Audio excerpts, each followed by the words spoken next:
balse guurada ka soo wareegtay dhaqdhaqaaqii daraawiishta ee maanta lagu qabtay dugsiga sare ee Cumar Samatar ayaa waxaa soo qaban qaabisay Akademiyadda Dhaqanka iyo Afka Soomaaliga ee magaceeda loo soo gaabiyo AGA waxaana sidoo kale kala qayb galay wasaaradda warfaafinta dhaqanka boostada iyo isgaarsiinta ee dawladda Puntland Akademiyadda naadiga akhriska iyo qoraalka ee Ben Akademiyadda Dhaqanka akhriska iyo qoraalka ee Awjaama Cumar Ciise waxaana ka soo qayb galay mas'uuliyiin kala duwan ka kala socday hay'adahaasi ardayda dhigata dugsiga sare ee Cumar Samatar qayb ka mid ah ururada dhalinyarada isboortiga iyo marjaraf kala duwan waxaana halkaas laga soo jeediyay taariikhdii dhaqdhaqaaqii daraawiishta ee gobolka Soomaaliyeed oo hogaaminayay Sayid Maxamed Cabdullaahi Xasan iyo sidoo kale halgamayaashii kala duwanaa ee loo soo galay xorriyadda dalka Soomaaliya iyo munaasabadda 21 January oo ku beegan 100 sano xilligii gumeystihii Ingiriisku wadaqooyinka kala duwan ee diyaaradaha uu ku garaacay xarumihii kala duwanaa ee daraawiishta waxaana halkaasi hadal ka jeediyay Burhaan Axmed Daahir oo ka socday Akademiyadda AGA iyo Ben waxaa sharaf ah inaan ku soo dhaweeyo munaasabadda xuska boqol guurada ka soo wareegtay halgankii gobonimo doonka ee daraawiishta iyadoo waliba maanta ay ku beegan tahay 21 Janaayo 2020 waxa ay ku beegan tahay boqol sano guuradii ka soo wareegtay maalintii weerarka diyaaradaha isticmaalkii Ingiriisku uu ku bilaabay xarumihii difaaca ee daraawiishta ay ku beegan tahay marka munaasabadan oo qabanqaabadeeda hormuud ay ka tahay AGA oo gacan ka heshay la kaashanaysa wasaaradda warfaafinta naadiga Ben iyo Awjaama Cumar Ciise waxaan aad ugu faraxsanahay runtii in ay maantay gaalkacyo xuskan uu ka dhaco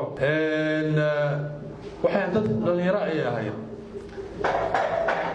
20 sano ka dabadeed markii uu Sayid Maxamed geeridiisii 20 sano ay ka soo wareegtay dabadeed ama 23 sano waxa bilaabmay isaguna dhaqdhaqaaq kale markii daraawiish halgankeedii uu joogsaday ee gumaysigu kala daadiyay 23 sano dabadeed waxa iyaguna asaasmay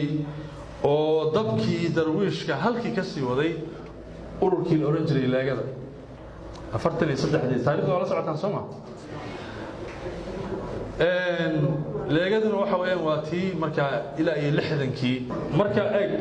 inta ayaguna ay ku gaareen in Soomaaliya ay maartay gobonimo gaarsiiyaan oo ay maartay Soomaaliya calan yeelatay haddaba ololihii ugu dambeeyay ee dagaalka Ingiriisku waqti dheer uu soo socday 21 sano ayaa daraawiish ay halgan kula jirtay Ingiriis iyo Talyaani iyo Ethiopia ama waxa la Abyssinia wixii la oran waa muddo yani waa 21 sano ayay maartay halgankaas u socday Firdawsi Jaamac Yuusuf oo ka socotay Akademiyadda akhriska iyo qoraalka ee Awjaama Cumar Ciise ayaa iyaduna waxa ay ka hadashay muhiimadda taariikhdu ay u leedahay dhalinta Soomaaliyeed runtii waxaan ka hadlaynaa aad iyo aad noo taabanaya oo naxdin iyo ma aragtay murugo leh taariikh la soo maray oo dhibaato badneed dad badan oo inaga dhintay intii marka waxa waaye taariikhda Awjaama Cumar Ciise iyo waxa aad iyo aad abaal aan ugu sameeynaa oo xoog badan saaray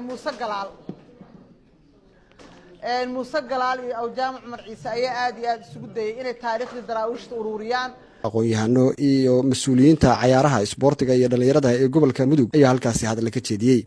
waa naloo soo sheegay taariikhda Soomaali leedahay ama Afrika ku leedahay ama adduunka ku leedahay waa wada ognahay oo iskuulada nal kugu dhigay waana la soconaa annagu dadkii hore muhiimaddu waxay tahay maxaan ka dhaxalnay waxaan ka dhaxli karnaa waxa weeye inaan isku duubnaano in qof walba uu maaragtay markuu qof ajnabi la kulmo uu yiraahdo oo Soomaali kulay waa la isweerarayaa inuu yiraahdo waraanu qof noocaas aanahay oo taariikhdiisii qofku uu barto waa muhiim maanta bandhiga meeshan hawsha lagu soo bandhigay waxa weeye ama barnaamijku uu ku salaysnaa boqol guuradii halgankii daraawiishta waan maqalay anaga inteenaan cid aragtay ma lahan laakiin taariikhdu way nooshahay taariikhdu inay noolaatana dad baa ka shaqeeyay waxa ka shaqeeyay dhalinyaro waxa ka shaqeeyay aqoon-yahan waxa ka shaqeeyay bulsho u istaagtay in taariikhdaasi aysan dhumin si jiilalka soo socdaay ay u helaan dhaxal iyo meel ay ka anba qaadaan. Walaalayaal waxaa nalagala dirirayaa maskaxda, waxaa annagiiba nalaga dhaadhacsiinayaa inaan isgumaysano, annagiiba nalaga dhaadhacsiinayaa inaan isyasno, annagiiba nalaga dhaadhacsiinayaa inaan ka isdhaano kala fiicannahay. marka dhalinyaradu waxa weeye jiilkii ayagu noqon lahaa hoggaanka ummadda, waxa weeye wixii bulshada dhibaya, wixii ummadda Soomaaliyeed kala qaybinteedii kala qoqobideeda ka shaqeynaya waa inaan dhahnaa war maya war waxaas arrintu saas maaha. qaar ka mid ah dhalinyarada ka soo qayb gashay xafladaasi 100 sano guurida lagu xuseeyay dhaqdhaqaaqii daraawiishta ee gobonnimadoonka Soomaaliyeed ayaa halkaasi waxa ay ka soo jeediyeen suugaan ay ku cabirayaan taariikhda iyo dhaqanka Soomaaliyeed. qaar ka mid ah gabdhihii ka soo qayb galay ayaa waxa ay tiriyeen suugaantan. badan ka bilaabay abahday Soomaali weeye